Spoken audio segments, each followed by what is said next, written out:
Terre d'empires glorieux et de vaillants guerriers, pays de civilisation et de savoir, terre de culture et de métissage, pays de partage et d'hospitalité, terre de nos dignes pères, tu es ce qui nous définit et nous rassemble dans l'épreuve et dans la prospérité.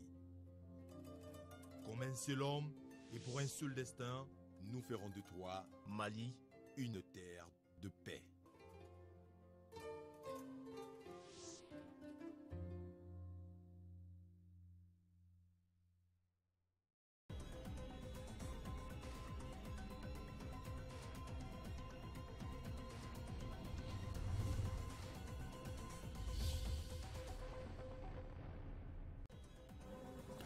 Dans cette édition, nous irons à la rencontre des 11 nouveaux ministres qui ont fait leur entrée dans le gouvernement Abdoulaye Idrissa Maïga. Avec nos différents reporters, nous allons découvrir leur parcours et que pensent les Maliens de cette nouvelle équipe gouvernementale. Réponse dans ce journal. Messieurs, bonsoir et bienvenue aux informations. Un titre, comme vous l'avez constaté. Mais tout d'abord, le président de la République, Ibrahim Boubacar Keïta, est en France. L'avion du chef de l'État a atterri il y a un peu plus de 2 heures maintenant à l'aéroport de Paris et Bourget. Ibrahim Boubacar Keïta prendra part demain à l'Institut du monde arabe à l'inauguration de l'exposition Les trésors de l'islam en Afrique. Ce sera en compagnie de son homologue français François Hollande, en présence des chefs d'État Marc-Christian Kaboré du Burkina Faso et Mohamed Ould Abdelaziz de Mauritanie. Intitulée de Tombouctou à Zanzibar, l'exposition L'islam est consacrée aux liens étroits tissés entre le monde arabo-musulman et l'Afrique subsaharienne. La cérémonie inaugurale est prévue demain et l'exposition se poursuivra jusqu'au 30 juillet prochain. Nous y reviendrons dans nos prochaines éditions avec nos envoyés spéciaux sur place, Yaya Konaté et Adama et Kamara. Oui, des visages à présent pour la nouvelle équipe gouvernementale. Maître Baber Ganon est le nouveau ministre des Transports.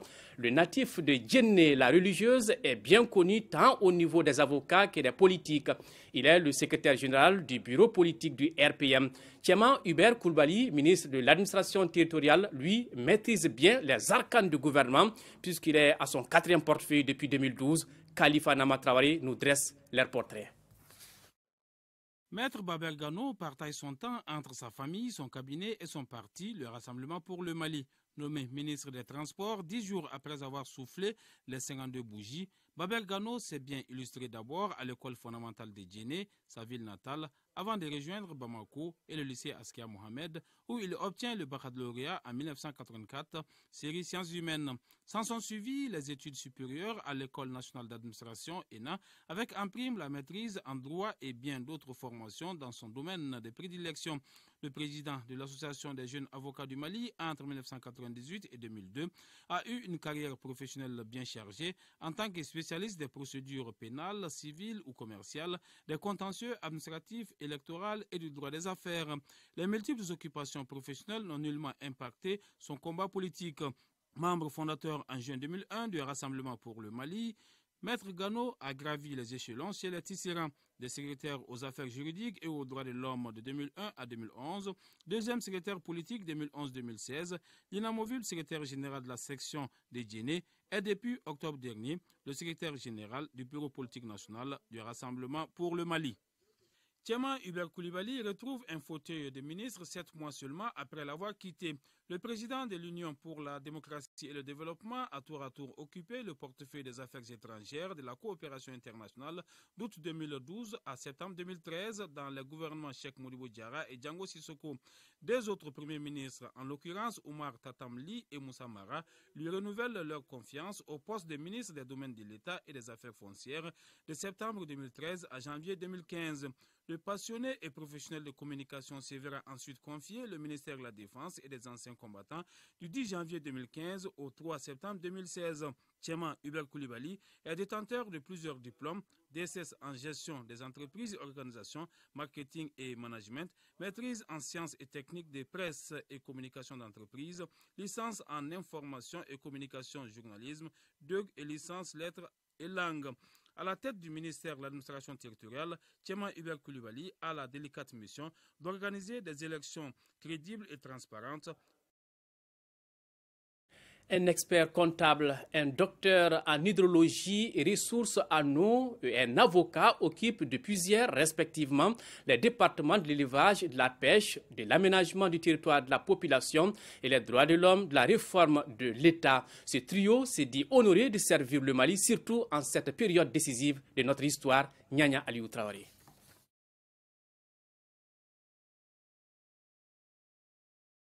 Venir à ce élément tout à l'heure avec Nyanya Aliou Traoré.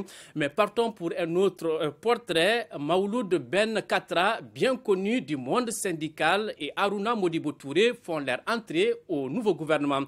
Le premier à l'emploi et la formation professionnelle décroche avec le monde syndical pour tenter une nouvelle expérience. Le second, Aruna Modibo Touré, qui occupe le département de l'économie numérique et de la communication, était jusqu'à sa nomination PDG de PMI Mali. Suivons leur parcours avec notre reporter Mariam Sagara.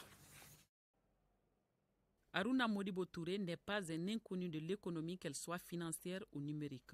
Le jeune Touré, encore adolescent, devient chef de famille, ce qui ne l'empêche pas du tout d'aligner des diplômes des plus grandes écoles de Bamako, de Paris, de Milan et du Québec. Diplômé de l'ENA au Mali, Papou Touré, comme l'appellent ses intimes, commence sa carrière professionnelle comme auditeur dans un cabinet d'expertise de la place. De là, il entame une ascendance fulgurante pour devenir directeur financier dans plusieurs structures avant d'occuper la direction de l'ANPE. De l'Agence de l'emploi, sa compétence remarquée est réclamée par les décideurs au Paris mutuel urbain du Mali, PMI Mali, où il va de main de maître multiplier les recettes de l'entreprise. Ceux qui connaissent ou qui ont travaillé avec Papou Touré ne s'étonnent guère de le voir à la tête du département de la communication. Son dynamisme et son énergie, il les tire aussi du tatami de taekwondo. Sa ceinture noire de 4e dan lui donne l'esprit alerte dans son domaine de manager d'équipe. Ce n'est pas tout. Le ministre de l'économie numérique est un philanthrope de nature. Il ne s'est jamais éloigné des pauvres. Beaucoup de grands malades et de démunis de la capitale connaissent parfaitement son adresse. D'une approche agréable, Aruna Modibo Touré, qui dépasse légèrement la quarantaine, est père de 4 enfants qu'il élève avec son épouse en commune 4. En plus du bamana, il parle français et anglais. Mawloud Ben Katra à la tête de l'emploi et de la formation professionnelle. 33 ans de vie syndicale, il va falloir bien arrêter. Ce maître en droit public est très bien connu du monde du travail au Mali. Sa lutte syndicale l'amène à se frotter à toutes les situations, toutes les crises des 30 dernières années. Il vient de prendre congé des luttes syndicales pour une autre expérience, celle gouvernementale. Le ministre Ben Katra n'est pas un novice dans ce ministère. Il est lui-même formateur pour la formation professionnelle. Le concept des projets est sa spécialité. De Tombouctou en passant par Dakar, Paris et Turin en Italie, il commence ses activités professionnelles à Ténenkou. Il adhère ainsi en 1985 au syndicat national de l'éducation SNEC. Il grimpe tous les échelons jusqu'à l'UNTM, d'où il sort adjoint du secrétaire général pour son fauteuil ministériel. Président du conseil d'administration de la CANAM, il est aujourd'hui premier secrétaire du conseil économique, social et culturel. Il est aussi membre de l'action contre la faim, membre du conseil d'administration du FAFPA. Il tient la coordination du projet EPT VIH-Sida. Du comité de pilotage des acteurs non étatiques, il est réélu au SNEC et à l'UNTM. Père de 7 enfants, il parle soraï, arabe, bamana, peul et français. Ils sont connus au Mali pour leur engagement. D'abord, celle qui dirige désormais le ministère de la promotion de la femme, de l'enfant et de la famille. Traoré Oumou Touré, actuelle présidente de la CAFO, mène un combat au quotidien pour promouvoir le genre. La deuxième personnalité est professeur Samba Ousmane Sow, lui qui a stoppé rapidement la propagation de la fièvre à virus Ebola au Mali en 2004, occupe désormais le poste de ministre de la Santé et de l'Hygiène publique. Reportage en tout cas avec notre confrère Ibrahima Traoré. C'est une mère de 3 enfants qui arrive à la tête du département en charge de la promotion de la femme, de l'enfant et de la famille. Traoré Oumou Touré est une sociolinguiste. Elle a fréquenté l'école normale supérieure de Bamako, série philo-psychopédagogie, l'université d'Alger et l'université d'East Anglia en Angleterre, où elle obtient successivement des diplômes en sociologie, langue et littérature anglaise. Elle a également effectué des études sur la bonne gouvernance, la résolution des conflits et l'éthique à Marquette University, Wisconsin, aux États-Unis. Femme battante, cette nouvelle ministre de la promotion de la femme, de l'enfant et de la famille a beaucoup travaillé dans des organisations non gouvernementales. Elle débute sa carrière en 1986 dans une coopérative de ramassage des ordures ménagères créée par des jeunes femmes diplômées sans emploi. L'expertise reçue dans cette initiative d'auto-emploi lui permet de travailler comme agent de terrain à l'association malienne de recherche Action pour le développement.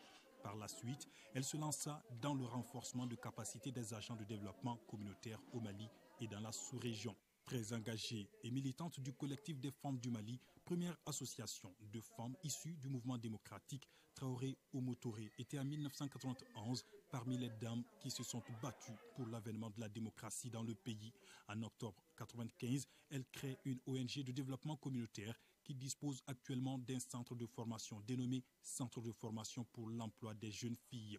En décembre 1998, elle est élue secrétaire exécutive de la coordination des associations et ONG féminines du Mali, CAFO. 10 ans après, elle est réélue présidente de cette même organisation. En 2009, elle a été vice-présidente de la CENI, Commission électorale nationale indépendante, et en 2013, vice-présidente de la Commission dialogue et réconciliation. La désormais ministre de la promotion de la femme, de l'enfant et de la famille est chevalier de l'ordre national du Mali, commandeur de l'ordre national. Il est surnommé Monsieur Ebola, désormais ministre de la Santé et de l'Hygiène publique. Professeur Samba Ousmane Sow a mené une lutte implacable au Mali contre la fièvre à virus Ebola. Pour saluer son mérite et son professionnalisme reconnu, le président de la République le nomme en 2014 comme son conseiller spécial en charge de ce dossier. Il cumule ce poste à celui du directeur général du Centre pour le développement des vaccins et du Centre national d'appui à la lutte contre la maladie, CENAM. Ce professeur de médecine qui a étudié au Mali et en Angleterre coordonne actuellement le centre opérationnel d'urgence et l'équipe d'intervention rapide de lutte contre les risques liés au virus Ebola. Depuis 2012, professeur Samba Ousmane Sow est membre de la commission médicale et scientifique de la Fondation Raoul Folero pour avoir contribué aux avancées médicales et scientifiques dans la lutte contre la lèpre, l'ulcère de Buruli, la tuberculose et le paludisme. Il est aussi membre de la gouvernance de l'Alliance mondiale pour les vaccins et la vaccination, l'instance suprême de décision sur les vaccins à travers le monde. Ce directeur de plusieurs thèses et auteur d'une 60aine de publications d'articles scientifiques a une riche expérience également dans l'enseignement et la formation des formateurs au Mali, en Afrique et dans le monde. Il est notamment coordinateur de cours à l'Institut Marchou, facilitateur international pour l'Organisation mondiale de la santé sur l'immunisation ou encore superviseur des étudiants en médecine de l'Université de Maryland. En 2014, l'Ordre des médecins du Mali lui décerne le prix de meilleur chercheur du pays.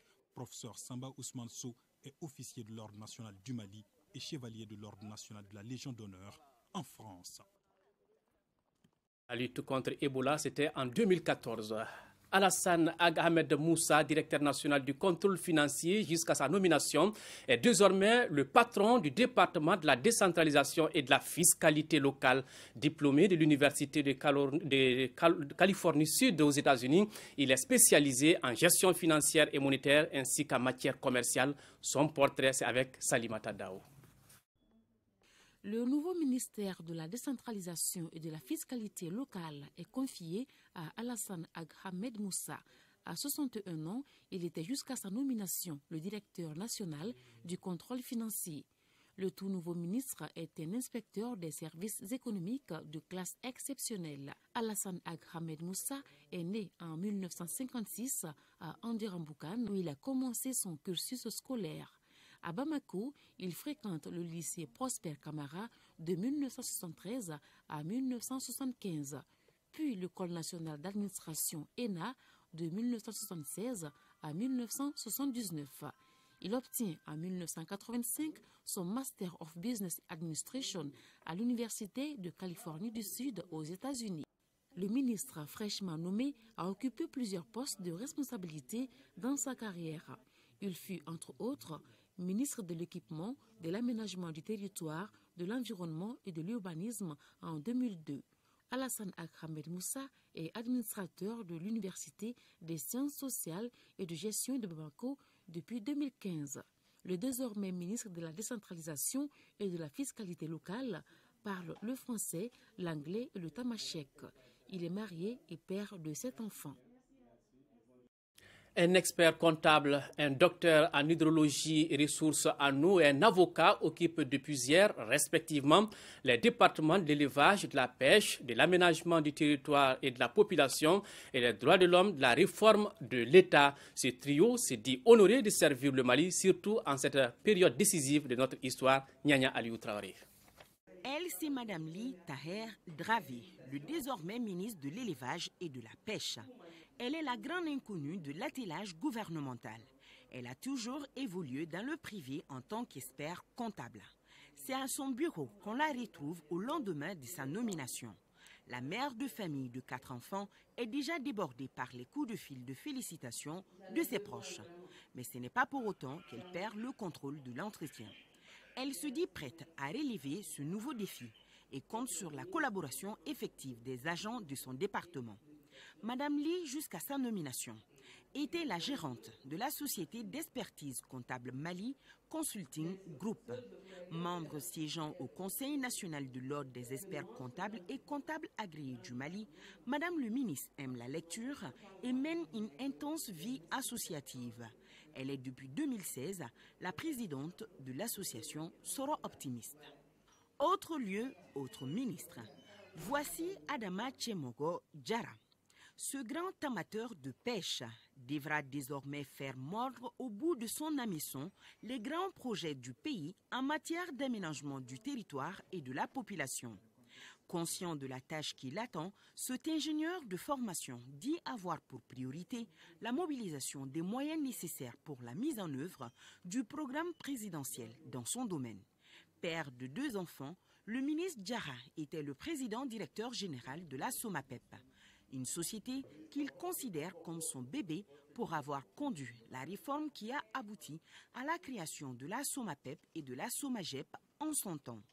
M. Diarra est docteur d'État en hydrologie et ressources en eau et enregistre une longue carrière d'enseignant à l'ENI. L'une des figures emblématiques du corps des avocats du Mali, c'est lui. L'ancien président de la CENI, Maître Kassoum Tapo, sera comme un poisson dans l'eau dans sa nouvelle fonction, les droits de l'homme et la réforme de l'État. Il boxe en effet en terrain connu. Membre du barreau de Paris et du Mali, sa nomination, selon lui, est un signal fort du président de la République et du Premier ministre. Ils veulent ainsi renforcer le respect des droits des citoyens.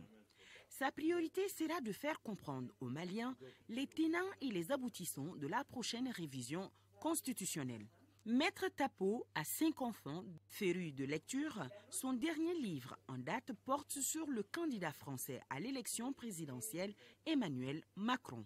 Selon lui, il est aussi essentiel de jeter un coup d'œil sur ce qui se passe de l'autre côté afin d'avoir toutes les cartes en main. C'est sa première nomination dans un gouvernement, mais le conseiller spécial du président de la République affirme qu'il n'est jamais trop tard pour commencer une nouvelle aventure. Loin du pays, il aura été le plus jeune ministre de l'économie et des finances de notre pays et de la diplomatie. Il va désormais prendre la tête du ministère de la Défense et des anciens combattants. Et là, on va cadencer les pas certainement. Du haut de ses 65 ans, Tiena Koulibaly est un homme d'expérience qui aime agir dans la discrétion. Son portrait avec Salif Sanogo depuis Washington. Jamais 203, a-t-on coutume de dire. Après 1988 et 2012, Tienan Koulibaly devient ministre pour la 3e fois dans 3 gouvernements différents. S'il en est à son 3e gouvernement, il faut noter qu'il aura occupé 4 ministères différents, 2 fois ministre de l'économie et des finances. Il aura également été ministre du commerce durant la transition en 2012, avant de devenir aujourd'hui ministre de la Défense et des anciens combattants.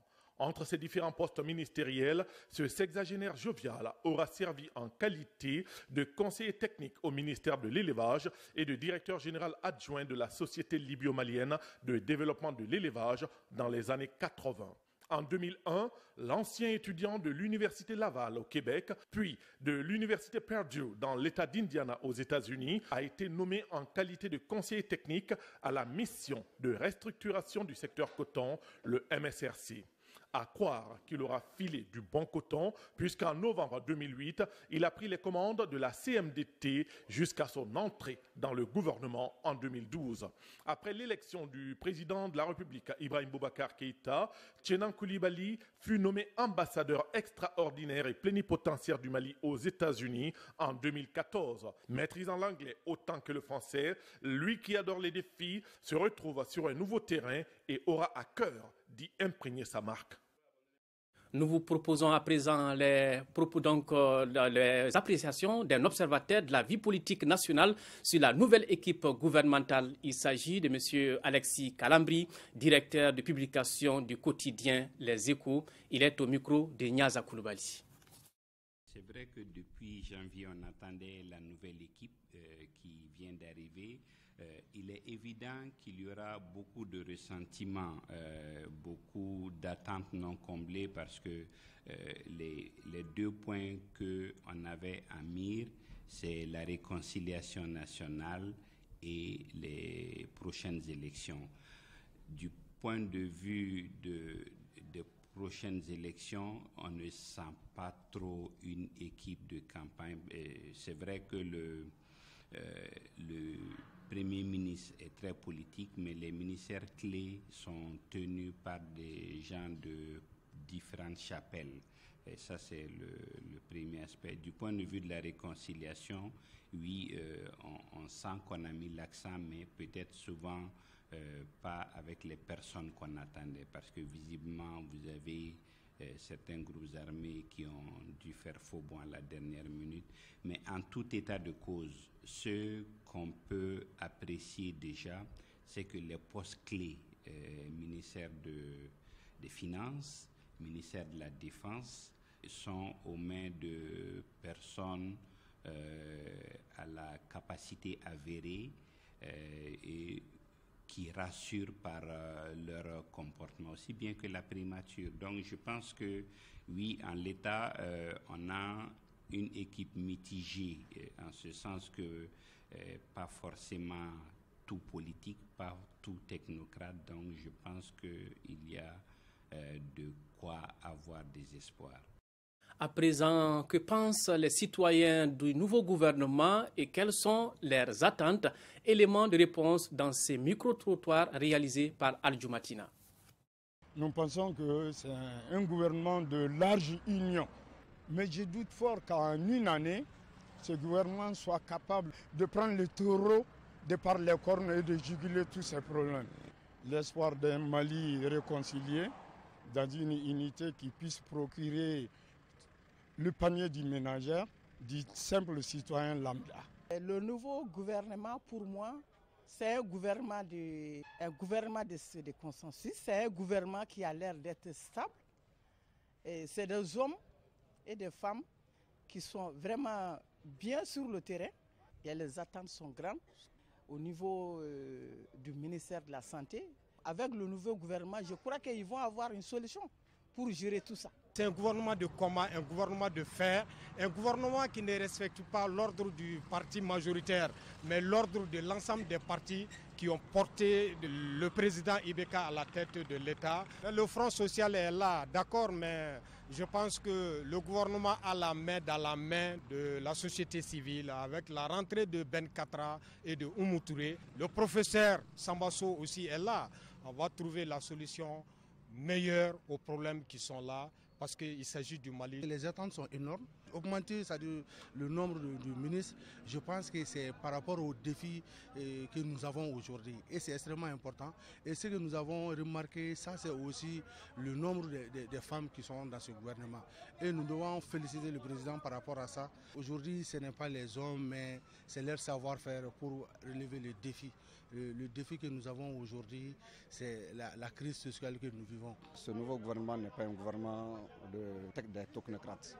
Dans la mesure où nous avons vu des têtes qui ont été écrasées précédemment dans le gouvernement précédent et que par rapport à leur probité, et nous voyons en tout cas le retour de certains et le gonflement des postes ministériels, c'est pour dire que ce n'est pas un gouvernement qui va vraiment sauver le Mali. Les attentes, c'est de pouvoir résoudre les crises qui sont vraiment d'actualité et de faire front au nord.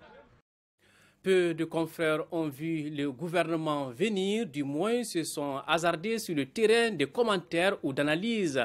À en juger, en tout cas, la une de la plupart des journaux du jour. Quelques-uns ont tout de même émis des avis sommaires sur la nouvelle équipe gouvernementale, les journaux parcourus par Souri Ibrahima Keïta. Enfin, le nouveau gouvernement. La proclamation de la liste du gouvernement Abdoulaye Idrissa Maïga a surpris les confrères, dont certains avaient pourtant fait pronostic juste au sujet du choix présidentiel du Premier ministre. Conséquence, quelques gros titres, très peu de commentaires, presque aucune analyse, et l'essor d'afficher la liste du nouvel attelage gouvernemental. Les Maliens attendaient une équipe de combat, écrit Nouvelle Patrie. Est-elle arrivée, s'interroge le Challenger. Le gouvernement Abdoulaye Idrissa Maïga, une équipe de 35 ministres dont 8 femmes, décrit l'Indépendant.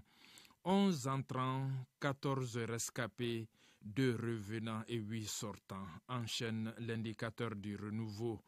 Plus de 75% de reconduits, souligne Info Matin, qui ajoute que le RPM compte 7 ministres dans la nouvelle équipe.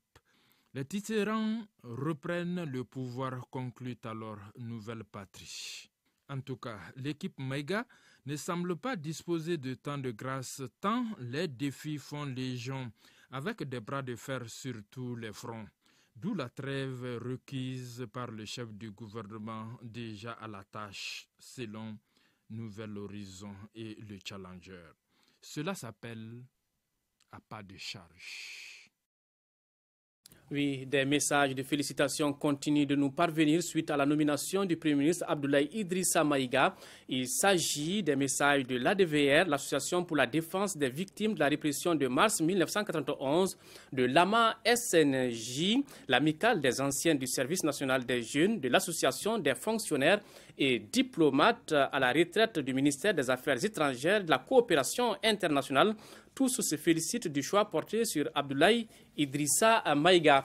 Et par ailleurs, dans un communiqué, le Bureau politique national du Rassemblement pour le Mali exprime toute sa gratitude au président de la République pour la confiance qu'il a bien voulu placer au parti à travers le choix porté sur plusieurs de ses cadres. Le BPN lui réitère le soutien total du parti. Le Rassemblement pour le Mali, RPM, félicite les camarades dont la mission est arrivée à terme pour tous les sacrifices consentis et les résultats éloquents obtenus par le gouvernement sortant. Le BPN félicite les camarades désignés pour la confiance placée en eux par le camarade président fondateur en cette période cruciale de la vie de la nation et les exhorte à faire preuve d'engagement et d'exemplarité au service de la République. Le président de l'Assemblée nationale, Ishaka Sidibé, a reçu en audience l'envoyé spécial de la Suisse pour le Sahel.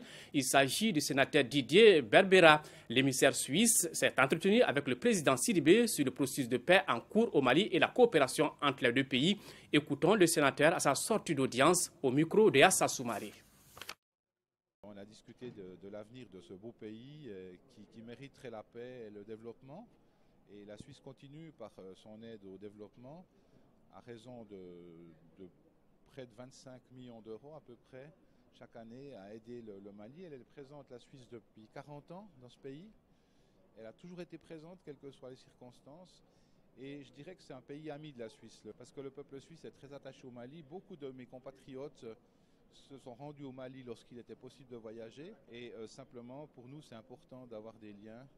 Et le processus de paix, on espère qu'il avance bien. Il y a des avancées intéressantes qui ont été faites. C'est pas facile, on le sait, mais vraiment on est là pour aider le pays, avec d'autres pays, avec d'autres partenaires internationaux, aider encore les populations du Mali dans beaucoup de domaines, agriculture, éducation, entretien des routes, canalisation, etc. Donc on n'est pas seul à le faire, on s'est concentré sur un certain nombre de sujets, mais on souhaite vraiment pouvoir continuer à aider. Donc la collaboration continue, elle s'intensifie encore. Et le but le rôle de l'envoyé spécial, c'est de favoriser les contacts avec les autorités maliennes, avec les partenaires internationaux, les ONG. Et vraiment, notre but commun, c'est d'essayer de faire en sorte que la paix soit totalement rétablie et que le développement puisse suivre. L'UNTM hausse le ton face à la grève illimitée des syndicats de la santé. L'Union nationale des travailleurs du Mali entend prendre les choses à main si jamais des dispositions ne sont pas prises par le gouvernement pour dénouer la situation dans un bref délai. Reportage Agali Agagissa. L'INTM soutient les travailleurs de la santé et s'engage à généraliser la grève si le gouvernement ne prend pas des dispositions appropriées. Une grève qui, selon le secrétaire général de l'INTM, est une réponse au silence des autorités de la santé et de l'action sociale face aux doléances des travailleurs. Nous suivons en tant que l'UNTM les péripéties de cette grève illimitée, tout en respectant les droits et libertés des travailleuses et travailleurs de la santé. Tant qu'ils auront encore des ressources, des espoirs de négocier, nous les aidons à agir. Mais nous ne travaillons jamais à faire échouer leurs actions, quelles que soient les peines suscitées. La non-conciliation donnera lieu à la signature d'un procès verbal qui amènera l'INTM à prendre le devant de la grève. En le faisant, nous espérons que les pouvoirs publics afficheront toute la disponibilité nécessaire au succès d'une négociation. L'INTM demeure sensible aux souffrances des populations et des travailleurs. Toutefois, l'Union décline toute responsabilité des travailleurs de la santé. Quant au secrétaire général de la CSTM, Hamadoun Amion Guindo, il a invité les responsables des centrales syndicales à se donner la main pour faire face aux crises qui minent les secteurs de la santé et de l'éducation. En réponse à la déclaration de la Fédération nationale des associations de santé communautaire FENASCOM, qui s'est désolidarisée de la grève, M. Guindo dira que la FENASCOM n'est pas un syndicat. Et puis, dans une déclaration déposée à notre rédaction, le Parlement des enfants s'inquiète de la situation qui règne dans les secteurs de la santé et de l'enseignement. Il lance un cri de cœur au gouvernement, aux partenaires sociaux, mais surtout aux papas et aux mamans pour une issue favorable et définitive de ces crises. Dubaï, aux Émirats arabes unis, vient d'abriter la 7e réunion annuelle de l'investissement qui avait pour thème investissement international, chemin vers la compétitivité et le développement. Le ministre de la Promotion, de l'Investissement et du secteur privé, Koniba Sidibé, a conduit une forte délégation qui a participé à ce forum. Commentaire, Mamadou Fane. Cette 7e réunion annuelle de l'investissement tenue du 2 au 4 avril 2017 a été l'occasion de discuter et d'expliquer l'importance de la compétitivité nationale pour la croissance et l'avancement économique et de décrire les facteurs qui contribuent à la compétitivité d'un pays. En participant à cette rencontre internationale, le ministre de la Promotion de l'Investissement et du secteur privé, à travers l'Agence pour la promotion des investissements au Mali, s'est fixé comme objectif principal de contribuer à la promotion de la destination Mali en tant que terre d'opportunités propice aux investissements directs étrangers. Aussi, améliorer la perception à l'international de notre pays en lui donnant une visibilité après la crise multidimensionnelle qu'il a traversée. Grâce aux rencontres B2B, les investisseurs internationaux ont été longuement édifiés sur l'environnement très favorable à l'investissement au Mali. Le forum a été sanctionné par un dîner gala au cours duquel des récompenses Investissement Award ont été remises aux différentes agences de l'investissement qui se sont distinguées durant l'année 2016. Parmi les récipiendaires, l'Agence pour la promotion des investissements du Mali, API, qui a reçu la distinction de meilleure agence de promotion des investissements pour la région Afrique de l'Ouest et du Centre. Après Dubaï, cap sur Abu Dhabi où s'est tenue une journée de promotion du Mali à l'endroit des acteurs clés de l'Émirat. Monde des affaires, toujours signature de convention entre Coris Bank et la société des mines Koumana d'une valeur de 37 milliards de francs CFA. Cet appui permettra de renforcer la capacité de production de la société minière. Reportage Fatoumata Kone. En vue de propulser la prospection et la productivité minière dans notre pays, Coris Bank vient de signer une convention avec la société de mines de Komanan. À travers cette signature de convention, Coris Bank entend investir plus de 37 milliards de francs CFA dans l'extension de la société de mines de Komanan. En poursuivant l'exploration, nous attendons à d'autres découvertes, notamment la possibilité d'une exploitation souterraine. Pour la première année d'opération, la mine produira 132 000 onces d'or, soit environ 4 tonnes, et une moyenne de 107 000 onces, soit environ 3 tonnes, durant la durée de vie actuelle de la mine. Ce financement traduit une fois de plus notre confiance en l'économie malienne et en nos autorités.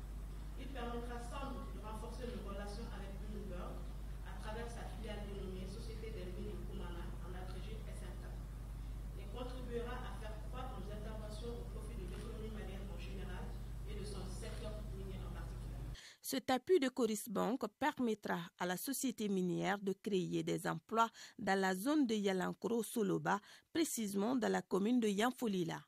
Le projet est d'importance pour l'État du Mali, car il contribuera à augmenter notre production aurifère de près de 3,5 tonnes d'or brut par an, avec des apports substantiels au budget d'État, et créera des emplois directs à hauteur de 400 personnes, sans oublier les emplois indirects. Après avoir accompagné l'État malien dans sa politique de l'habitat à travers la construction de logements sociaux, Coris Bank veut s'impliquer davantage dans le financement de projets axés sur l'entrepreneuriat jeune. L'Association des juristes de banques et établissements financiers d'Afrique organise sa 15e journée annuelle à Bamako. Auxiliaires incontournables des banques, les juristes de banque affûtent leurs armes pour augmenter les performances de nos banques. C'est un reportage de Alousseni Touré. L'ingénierie juridique est un outil de performance au service des banques et établissements financiers.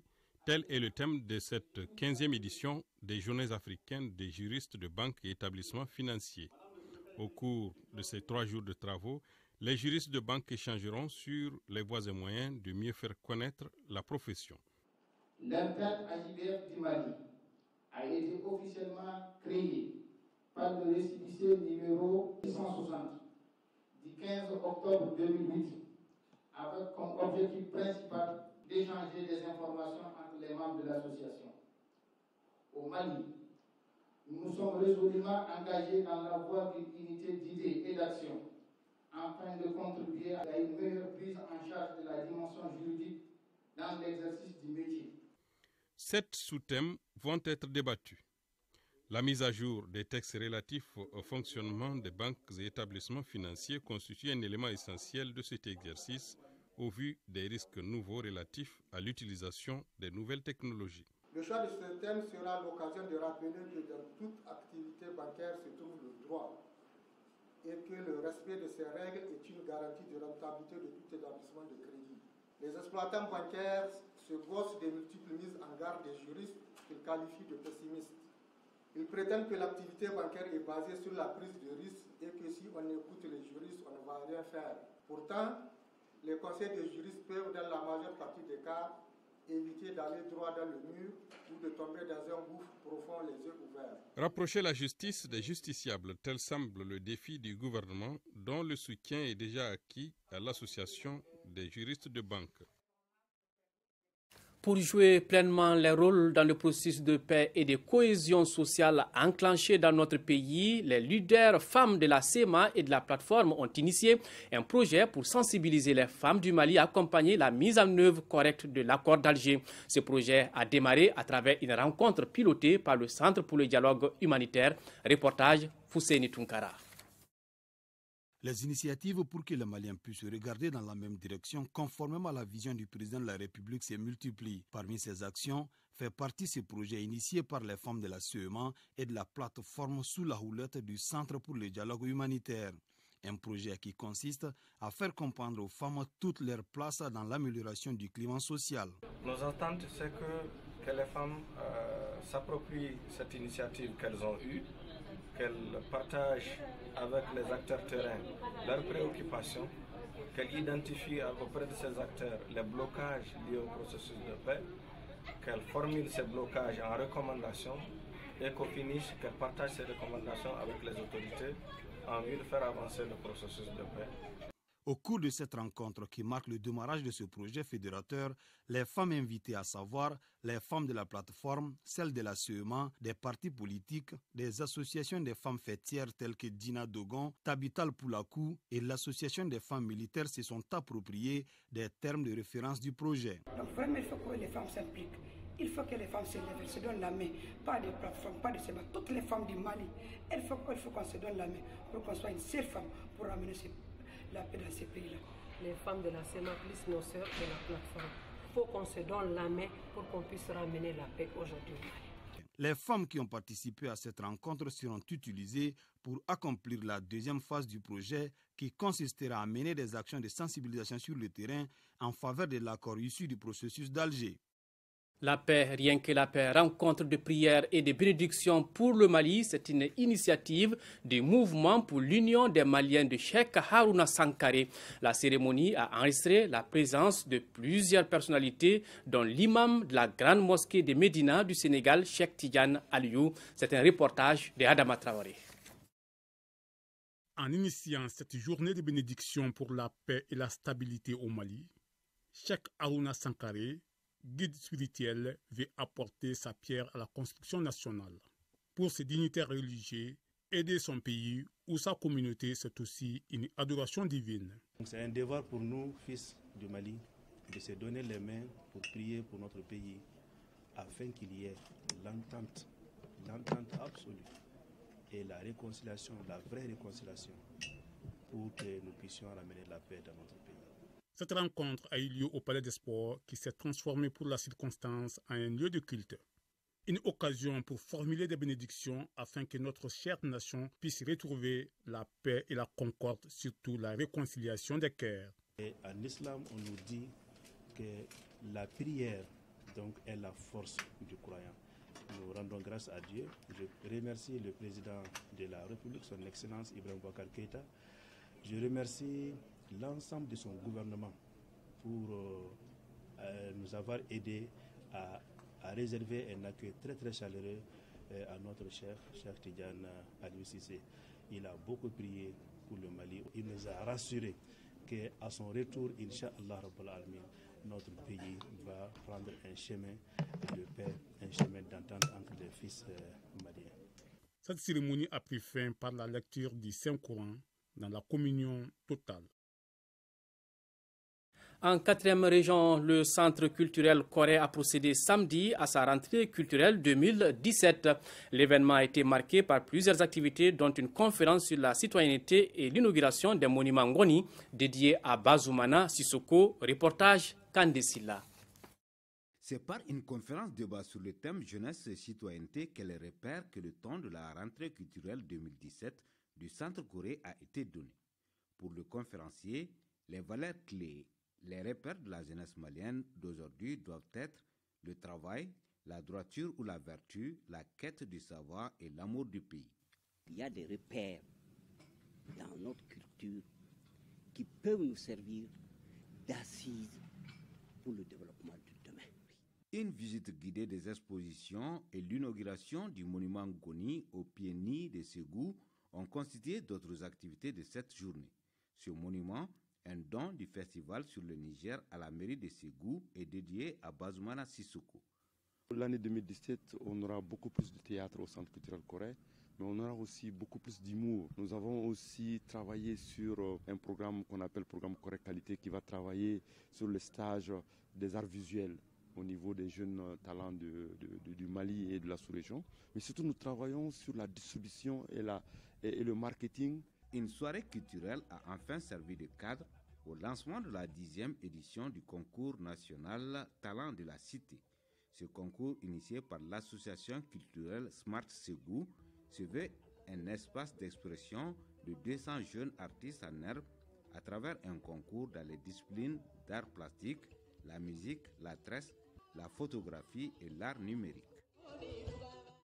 Depuis hier 11 avril, l'Internet et les lignes fixes de la Sotelma sont interrompues à Tombouctou, une situation qui fait suite à une panne technique intervenue sur les installations. Les dispositions sont en cours pour le dépannage de ces installations dans un bref délai. Voilà, c'est la fin de ce journal au nom de l'ensemble de la rédaction. Merci de l'avoir suivi. Demain pour les éditions de 10h et 13h. Mohamed Oulbamouni, s'il plaît à Dieu, je serai là pour les éditions du soir. Au revoir. Allah bénisse le Mali.